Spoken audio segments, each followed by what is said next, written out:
அவ சொல்றா, காலையில் ஆதிபராசக்தி இறங்குவாள்ல, அப்போ ஒரு ஆயுதத்தையும் எடுக்காத. ஆயுதத்தை எடுக்கலன்னா அவன் கொன்னுடுவாளே. நீ ஆயுதத்தையே எடுக்காம முன்னால போய் நில்ல. அவ ஒரு நிமிஷம் யோசிப்பா. அப்படி யோசிக்கும்போது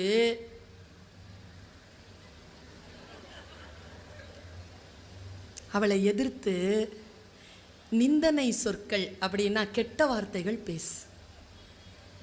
கெட்ட வார்த்தைன்னா, நீனா ரொம்ப அழகியா, நீ படிச்சுட்டா, அப்போ உன்னை நல்லா வளர்த்துருக்குறான், உன்னை போய் ஏன் தலையில் கட்டி கொடுத்துருக்காங்க, அறிவே கிடையாது, நல்லா சாப்பிட்டு சாப்பிட்டு உடம்பு வீங்கி கிடக்கிறது, ஏதோ ஒரு விஷயம் ஒழுக்கமாக இருக்கா உங்ககிட்ட, இப்படி சொல்லிகிட்டே இருக்கும்பொழுது நமக்கு பலவீனமாக இருக்கும் இல்லைங்க.